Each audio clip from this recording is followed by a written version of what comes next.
It's one of the greatest things that's happened to me in my life. They helped me taper me off the benzo pleasantly, and gave me supplements to help me get through those withdrawals, which I couldn't imagine getting through anywhere else.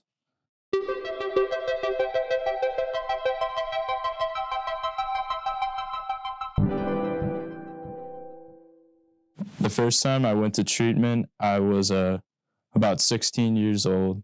It was a 30-day treatment government facility. And at the time, I didn't really believe I had a huge drug problem. I knew I had a problem with Xanax. I've gotten to a point where I couldn't really go without it. So I knew I had a problem, but didn't really accept the fact that I had a problem with everything else. So I was released and I relapsed, obviously. About a week later, started smoking again, and which led to other drugs, and then eventually Xanax again. And that second time, I got pretty out of control and had to go to treatment again. And I went to a wilderness therapy in southern Utah.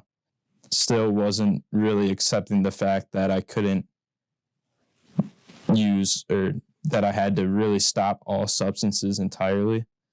And but I did really learn some meaningful stuff there about relationships and all kinds of other good stuff. But that summer I was released, and it was actually this last summer, and I continued to smoke, drink, do psychedelics, stuff like that.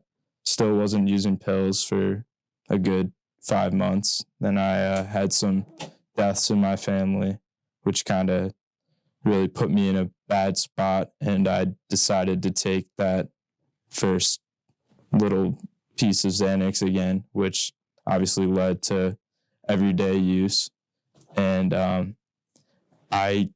this time around, I got to college at University of Tampa, brought a bunch of Xanax, Klonopin, other pills to wean myself off. I was telling myself, because I knew I'd gotten to a point where I was using every day again, and I woke up and I was like, I need this to get through tonight. Or I had a problem with taking it at night, not during the day.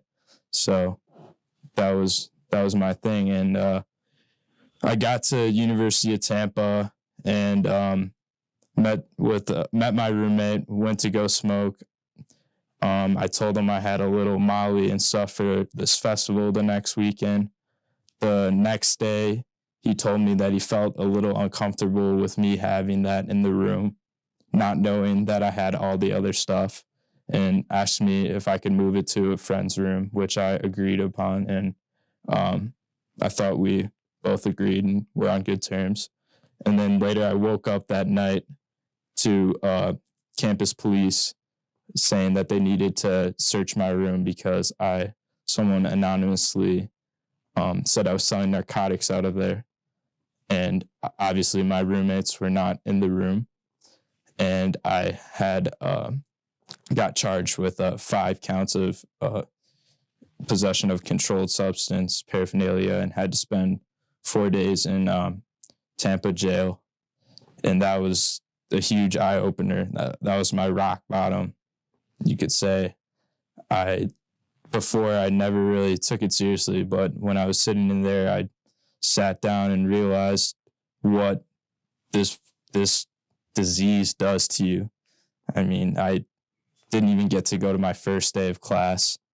I already threw away sports in high school, which I thought wasn't a big deal.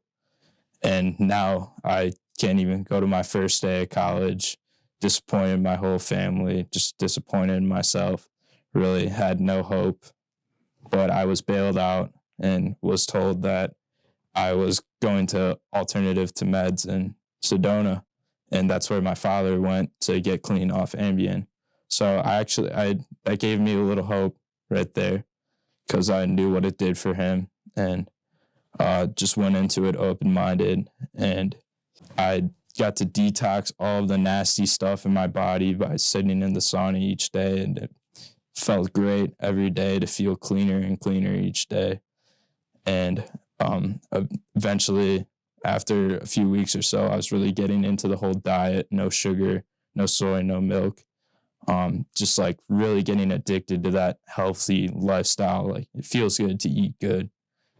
And I was really getting into fitness as well. It was my natural high, and I never really fully got into fitness or fully got into eating good. They talked about it at these other places I went to, but they didn't really push it so much. And it's really changing like who I want to be when I leave here. And I'm really hopeful. They helped me with just getting on track, because before I would have said there's no way, because I wanted to use still. I thought I could. But now I'm at the point where I want to live this healthy lifestyle, feel good, be happy, and I couldn't have done it without alternatives to meds.